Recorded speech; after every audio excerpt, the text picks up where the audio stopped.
Hello everyone and welcome back. So continuing on with our terrain exporter, we're now going to shift gears and take a look at putting together the BuildAssetBundle editor extension. Now we're going to do this over the next 6, 7, 8 videos. I don't know. We'll figure out exactly how many we need as we cruise through the recording of these. Of course, we'll be kicking everything off with Lee giving an overview of exactly what this editor extension is, why we need it, and what it's going to be doing for us. Now I would like to take just a moment and point out that this is where, for the first real time in the MMO class, we're going to be getting into an area that can only be followed by those that have Unity Pro. Now, we have pointed out several times, I'm saying this real quick, just for those of you that love to skip videos and then swear to us in the forums that you haven't skipped any. I want to point out, in case you've come here and you have missed where we have talked about those that do have the free version of Unity, you can still continue to put together your MMO or game using the tech that we've been demonstrating how to put together with the terrain system with no problem whatsoever. There are just some minor limitations, such as perhaps worlds that aren't millions and millions of square miles. Not saying that we're going to make them that large, so Lee, please don't have a minor stroke on the other end of this Skype conversation. But seriously, though, we need this so that we can see for very, very large distances. And technically, Lee, they could still have massive worlds. That's the biggest thing. Well, one, there's several things, actually, if we really start getting deep down into it. But the bottom line that I want to point out, before I hand it over to you, Lee, is for those of you that are following along and you only have Unity Standard, this section will really just apply to those that have Unity Pro, though I would encourage that you watch these videos, one, if you were considering at any point to perhaps upgrade to Unity Pro. This could be a feature, the Unity asset bundles, that may be quite appealing to you, and the type of game that you're putting together could really take advantage of this feature. So Pro might be something that you're interested in. So I would heavily recommend watching the videos for that, and two, just for the educational value, of course. So with that, Lee, let's go ahead and talk about what this editor extension is. So what is BuildAssetBundle? Well, BuildAssetBundle, as you said, is an editor extension. We're going to be creating this extension to provide us some functionality that is not inherently built into the Unity editor. All right. Hey, do you mind if I play the role of a student for just a few minutes? I'm in a talkative mood, so let me just ask you a question. So what is an asset bundle? Well, an asset bundle is a bundle of assets. Nice and simple. But basically what it boils down to is it is a single file that can be built via scripts inside of the Unity editor that can take a multitude of assets that are inside of your project and bundle them up into that single file with compression and maintain all of the links that you're used to. If I were to open up, say, this resources folder, and well, not this resources, let's go to the terrain common and open up this resource folder, and I open up this material, we can see that this m_terrain material has some information that has already been put in. Basically, it's pointing to a grass texture and it's pointing to a normal map. Now, this relationship between this material and those two textures, which live here, and their associated settings are all held inside of the database that the Unity editor keeps track of. What an asset bundle is a combination of these assets themselves plus the information that is contained for their settings and the links between different assets.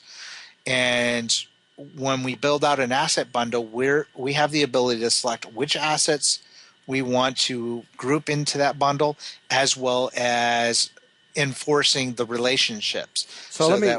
Yes. I'm sorry. I was going to say, well, let me ask a question real quick, because you've been throwing around the term assets, and I know everyone knows about us importing assets into our project, but are there any limitations? I mean, we're talking about materials, FBX files, textures, I mean, everything, or are there any limitations? There are limitations, but basically, if it is something that you can put inside of this project window or this panel, you can put it into an asset bundle. Okay. There are limitations in relational maintaining relationships between different asset bundles. If you think about it, an asset bundle, for the most part, is self-contained. It has all the little pieces, parts that you have put into it. Now, there are ways that you can make multiple asset bundles that reference each other. And then we get into a more complicated scenario with how we bake out asset bundles. Basically, there's a whole stack that is controlled where you pop and pull the order of which assets are put in so that you can end up with multiple asset bundles, and asset bundle A knows that it has to go to asset bundle B to get this particular texture. But when you do that, you got to make sure that asset bundle B is always loaded before A. Right. That makes sense. And it can get very complicated, especially if you start looking at having lots and lots of different asset bundles. In our case, we've got the potential to have tens of thousands or hundreds of thousands of different asset bundles. And that was one of the concerns that I had to deal with right off the bat. Was I've got this material, which I want every single asset bundle to have access to, which means they have access to this grass texture and this normal map and eventually shaders for that material. And as our terrain material and shader gets more and more complicated, it's going to have more resources. That's just for the terrain. And what you end up having is one of the conventional ways of baking out asset bundles is that you have to bake out the common asset bundle that everyone's sharing each and every time. But that means the reference information changes when you bake that common out. So let's say you bake out 100 patches that are all built against one asset bundle, and then you build out another 100 asset bundles that are built against another bundle.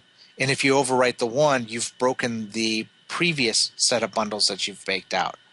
So it can get very tricky with the referencing, and that's one of the reasons why you'll see in the train viewer, which will be in the next, I don't know, is that going to be its own session or is it going to be another set of videos?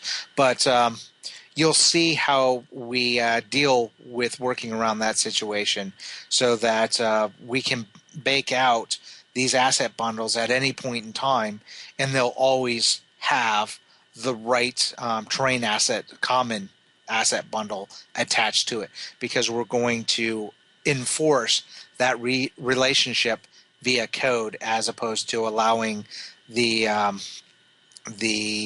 Unity build. I'm trying to remember what is the actual part of it that we're going to be relying on. It's the build pipeline. Okay, very good. But the build pipeline has some control of it, but it's not robust enough in this case, so we're going to enforce some of our relationships via scripts. Okay. Now, we've established that an asset bundle contains assets. Okay? Yes. Why do we need these? Where is it going to help us out with this MMO? Well, in this particular case, it's going to help with a lot of organizational stuff on our part. There are other benefits as well, particularly if you're looking at building something against the web player, or if you want a level to load very quickly. Think of it this way. Let's say we had, I'm going to use a first-person shooter as an example. So let's say we've got a first-person shooter game that has a very large level. You've got multiple rooms, maybe multiple buildings that have multiple rooms inside of it, an open courtyard, and then a cave system. And you can run through all these different parts. Well, you could make a single Unity scene that has all these assets all created as prefabs, and that entire level has to load up the moment you hit play on your game, which could take a significant amount of time. Another way that you could approach it is to break up different areas of that level into their own specific asset bundles. So if you spawn in say, the cave system, the only assets that have to load initially for you to start playing the game are the assets for that cave system. That is, of course, if you're going to start the game in the cave system, right? Right. But if you were, right, exactly. That's what I said. If you were starting in the cave system. But if you spawned in, say, building A, then the asset bundles for building A would be the first ones that load in. And then once you had all the asset bundles for building A, you started playing the game.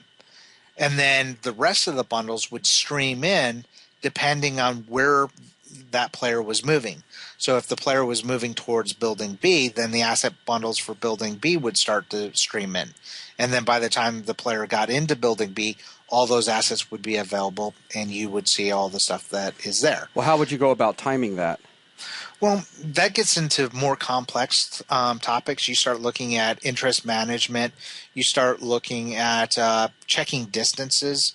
So you could put in, just off the top of my head, you could put in an empty game object that was a marker that kept track of the player's position and that marker and check the distance between them. And as you got within a certain distance, it would start loading in those assets. That's something very similar with what we're going to be doing with the terrain viewer, is the fact that at all times I know where the player is in the world, and I know which patches are in that vicinity. I know which direction the player is looking, so I know what patches the player should be able to see. Then I prioritize based off of distance and viewing direction which bundles I need to load in if they're not already loaded in. And all those stream in. So there are cases where if you move the camera fast enough or if you're moving fast enough, the asset bundles just haven't been loaded, but they'll get there soon enough. And as we saw through some of the initial tests, we could fly at almost Mach 2 and still keep the patches loading in fast enough. But you could do something similar to that in a first-person shooter. You could also do something like a portal or a load zone. You know how Halo was a big one for it, where you would hit that little portal zone and it would stutter for a little second. Right. And as the next session would come up, you could use elevators. That's another very common way of hiding a asset bundle lag. Okay. So there's lots of little tricks that you could do. So if you went into that area, it would automatically queue up the next area and load in. And as soon as you had enough of that, then it would let you into that area. So while this stuff is streaming in, we're obviously not caught up in a blocking scenario. Well, funny story there. Okay. You can. It all depends on how you load the asset bundles.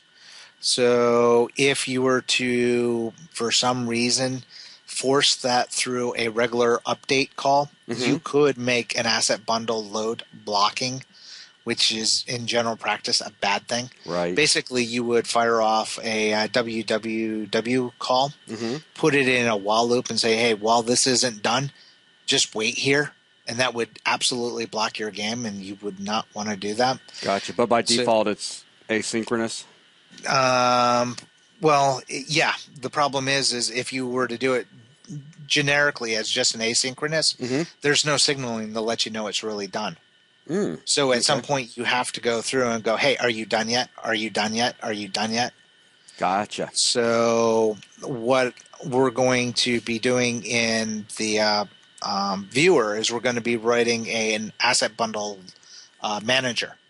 So similar to our Unity dispatch class that we wrote a while back, that basically we make a request to have something done, and then we can sit or we can query it later once it's done. Okay. We're going to do something similar, but in the particular case of an asset bundle, we're going to pass off a set of instructions to be executed once that asset bundle has completed its load.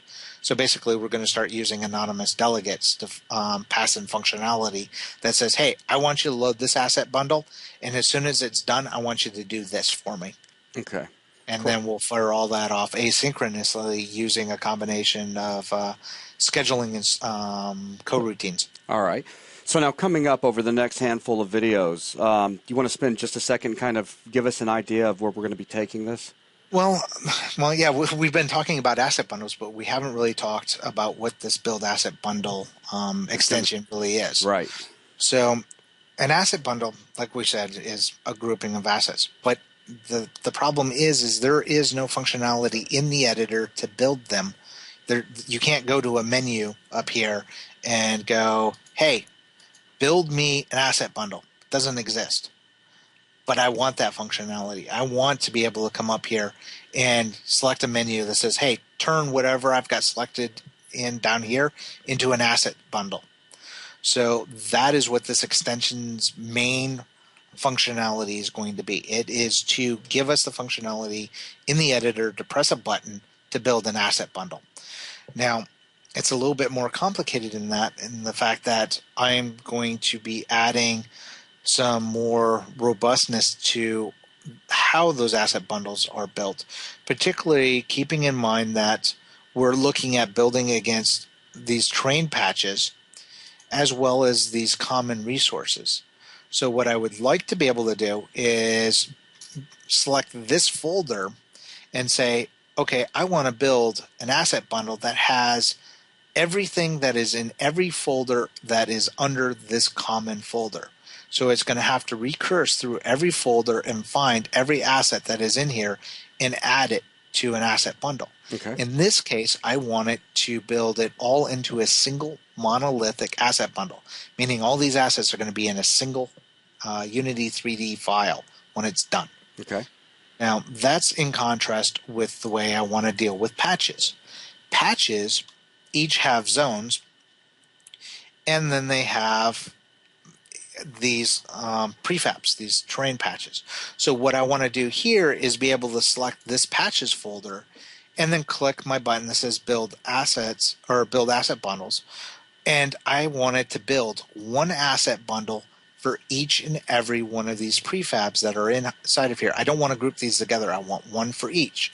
But I also want it to keep this folder structure where we're breaking everything up into zones. And we had discussed how these aren't true zones as a lot of people would think of them. They're just Right. organizational zoning to make management behind the scenes easier for us. Mm-hmm. Because when you think about it, these patches are going, once they're baked out into asset bundles, at some point they're going to be put up on the internet. They're going to be sent to the cloud, and you're going to be streaming them from there, and we're going to have to check availability. We're going to have to copy these to local hard drives and stuff like that. So if we can do checks based off of zones, say 100 patches at a time, it just makes it easier for doing some of the initial checks, makes it easier for us to do backups and recovery where we might have a corrupted zone and we don't have to replace 100 files instead of trying to check for hundreds of thousands of these files. Right. Okay. So but what I want my file to do is to build the structure if it's not there, and then one asset bundle for each. I don't want to write a whole bunch of different editor extensions to do each of these different possible functions. I would like to have a single editor to do that. So our build asset bundle extension will do exactly that. When we click on it, it's going to look in here and say, okay, what has the person clicked on? If the person has clicked on just a single file, I'm going to build a single file. It's no big deal. But if the person has clicked on a folder, it's like going, I need to know, well, did they want it all in a single, everything that's inside of here in a single file? Okay. Do I want to recurse? Because maybe I just want to do zone -1, here, and I just want these two, but I don't want it to, go through and recurse. Say there was another folder inside of this, and I didn't want the stuff in that folder. I just wanted these two. Meaning grab files. the assets that are at the current folder level, but Yeah. don't recurse further into subfolders within. Yeah, so Okay. if I had another folder here, like stuff, and then there was stuff inside my stuff folder, and I was here and I just wanted these, but not the stuff that was in here, then I could tell it don't recurse, and it won't recurse into this folder.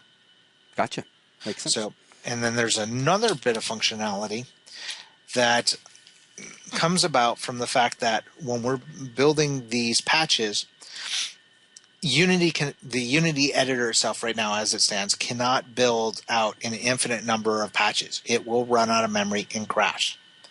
So one of the things that happens is when we build multiple patches, I mean, we go back and forth, there's the potential to overwrite existing patches. Mm-hmm. So we're going to have to deal with that condition. Do we want to overwrite these files? Do we not want to overwrite the files? Or do we want to overwrite all of the files? Mm-hmm. So I've got that. There's a fourth condition, but unfortunately, I'm going to have to create a custom pop-up for that, and I haven't done that yet. Okay. But once you guys see this stuff, you should be able to write your own prompt for doing that. And the case that I'm not covering specifically is if I don't want to overwrite all the files. So right now, the built-in message block gives me 3 choices. So I've got for overwrite. Do you want to overwrite? It's yes to all, yes, or cancel. Okay. So, but the fourth condition would be no to all. So it just doesn't handle no to all right now. That's cool. So, some limitations. I can't program everything for you guys. Otherwise, Now, what are you talking about? At the same time, I said, let's just get it to where we're functioning with what we need right now and record. Yep. So we've got that. I'm trying to think of what other functionality that this has. Mostly, the only other real key thing to note is that it will construct VTMs. We are on train 10, Mm-hmm. train exporter. It will maintain the structure. Remember, I said that inside of assets we have this data folder, Mm-hmm. and right now there's folders in here. So, and these are all inside of our assets folder. But at the same level as our assets folder, we also have this data folder. This data folder is going to mimic the structure that is inside of this data folder as we bake out assets. Now, that data folder, is that where, when we begin streaming data in, is that where we're going to be streaming from right now? Yes. Okay, so that data folder really represents the folder and structure that would be in the cloud. Yes. Okay. So that's its exact thing. We will set up a folder structure in the cloud, so called data, and inside of data will be the common and the patches, and inside of there, each of the zones with all the files inside of there. Right. And then what will end up happening as we evolve this project, the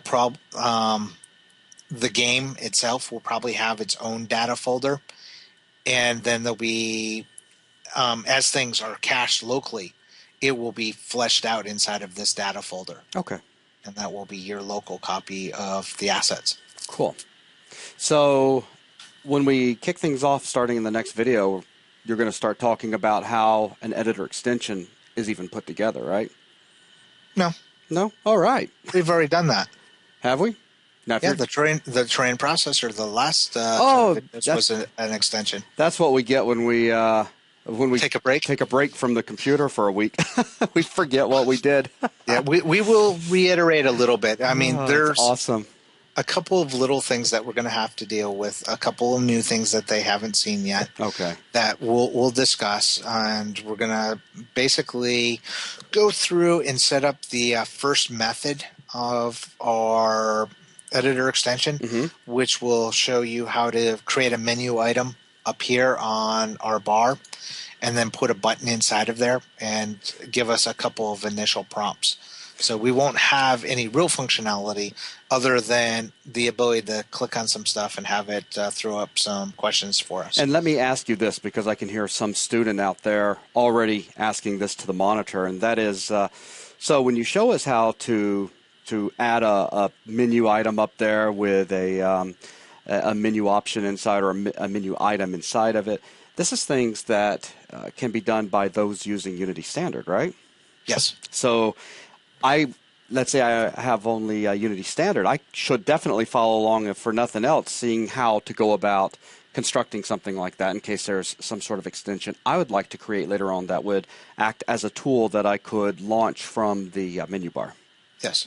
And like we were saying earlier in this video is the fact just because the end goal of where we're going with asset bundles is a pro-only feature doesn't mean that in these next several videos there are not going to be things that you that won't be useful to you. That's right. There will be little things here and there that are going to be kind of nice little things to have in your toolbox. Absolutely. Okay, fantastic. Well, is there anything else that you wanted to talk about in the overview here? No, not really. I think that's pretty much it. So, well, I can ask this real quick, and that is by the time we get, well, partially through or all the way through this, and before we get to the terrain viewer, are you going to take a point and write some basic code so that we can test to make sure that things are working? And why would you want to be able to verify if something's working? Well, just have Lee, faith. I've seen some of your typos. I know how it goes. Hey, if it compiles, there's nothing wrong. Oh yeah, whatever.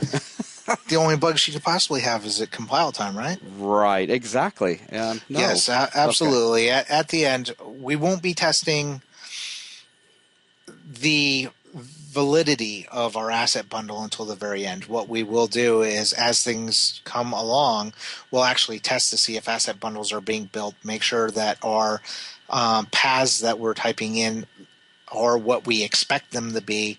When the asset bundles are built, make sure that they're in the folder that we expect them to do or be in once they're built. And that recursion and all that, and the monolithic versus the individual asset bundles are all working correctly. Right. Once that's all done, we'll write a real quick script to load in an asset and see if it actually loads in and we can get a prefab going. Okay, fantastic. All right, well, ladies and gentlemen, I think we've yacked long enough, so we'll go ahead and bring this overview to a close, and in the next video we will kick off implementation of this editor extension. Thanks a lot, guys.